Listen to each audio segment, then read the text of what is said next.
I just watched 28 Years Later, The Bone Temple, and it was real good. Sorry, guys. I'm about to glaze. I really like this movie. This is the type of movie for me, though. I'm really digging horror movies right now. I really like good gore, good practical effects, good exciting tension, all that stuff. And this is a movie that definitely gets those elements right. There were a lot of people, 3 or 4 people in my cinema who walked out, and I think that you kind of want that in some of these movies. But this series is always just one that has something to say as well, and that's something so rare with horror movies. I think if you haven't seen the 28 franchise, definitely see it. I'm going to be talking about this movie without spoilers until the spoiler section, so you can still watch this video. But overall, if you saw my last video, which good job, you know that I was a little bit cautious about this movie switching directors. I really like Danny Boyle's style in the last movie. I think that up until the very end, his stylization works for me. I feel like Nia DaCosta in this movie, though, it is so refreshing to have one of these 28 movies be so tonally consistent throughout, because that's my issue with some of the movies. I think the first one's really great, but you can't watch it every day. It's a very shaky cam, handy cam movie. It's very dated, intentionally so. And 28 Weeks Later has a really good opening and then kind of devolves into like a schlocky action movie. It's whatever. I don't hate it. I don't love it though. But 28 Years Later felt like it was a return to that sort of handheld style, and they sort of merged both styles. And it didn't fully work for me as well as this movie does. This movie comes in with a consistent tonal identity and has these, insane time-lapse shots of the Bone Temple, and has these really cool first-person fisheye lens shots, and all this cool stuff is happening, but it never feels like it's losing focus of the themes of the movie, which is really what's driving this story. I think this movie has a lot to say about religion and rehabilitation and therapy and all of these different things, how religion can be weaponized by some groups and how it can be rejected or used for coping by other groups. It's really interesting. I do think, however, that this movie is trying to say a lot and accomplishing a lot of that. But especially in the first few scenes that we see of the two subplots, it does feel a little bit rushed. It feels like they get to a point where I can see what they're doing, and I kind of want them to let it breathe a little bit.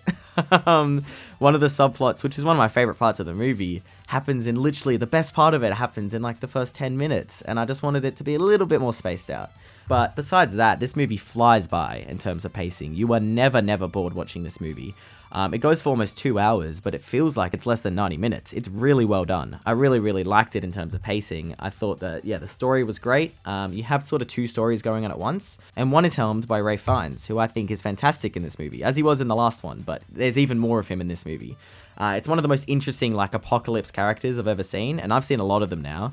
But this genre never feels polluted to me, because zombie genre media is still doing so many cool things all these years later. You had The Walking Dead, which I've never seen, but then you have things like The Last of Us, which has a completely different take on it. You have things like Pluribus, which is technically a zombie show, but not really. It's a really interesting take on it.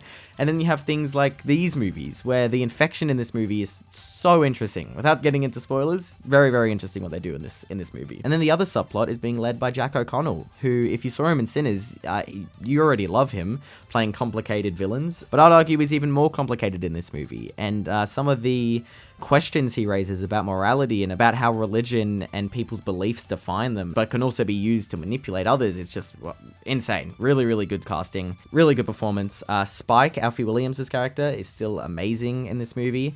And pay attention to Jenny Inks, who is one of the side characters who I really liked this time around. So I think this series, character work is what this series has always done best, and it's on full display in this movie. It's really well done.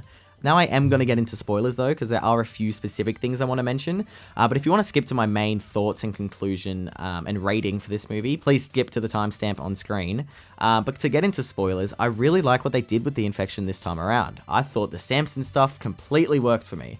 I was alluding to it before, but my issue with 28 Weeks Later is that the antidote in that movie feels like a very cheap plot device that affects characters that we don't care about, and so it kind of feels like you're ruining the universe with this magical cure that can exist but it doesn't, and whatever. It kind of felt very boring, very lame.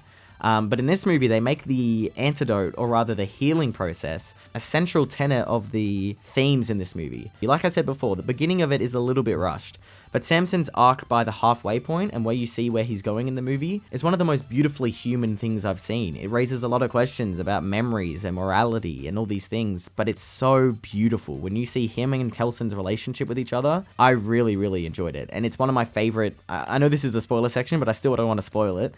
One of my favorite third acts in any movie I've seen, any horror movie especially, for a long, long time.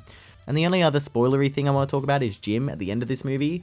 I think it's very smart to bring Jim back, especially because now it's setting up a third movie with so many good characters. I mean, you have Jenny Inks, Spike, Jim, and now his daughter. Them all in a movie. I don't know who the villains are going to be, but them all in a movie will be amazing. My prediction for the next one, though, I think we're going to get a little bit of a time jump. I think they're waiting for Alfie Williams to age up a bit.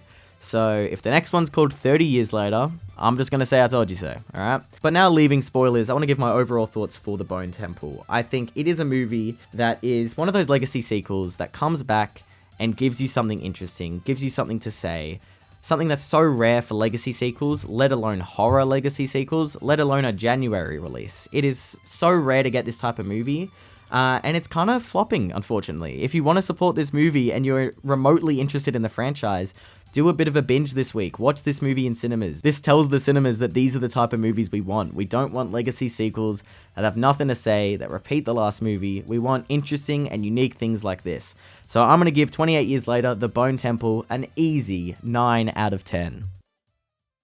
So thank you for watching my review of The Bone Temple. If you watched it yourself and you had any thoughts to add, put it in the comments below. And if you've watched this far, please subscribe. I'm a very, very new YouTube channel and would like the algorithm to push some of these videos because I want to be making more of them. This is my 6th time recording this video because I just didn't know the tone.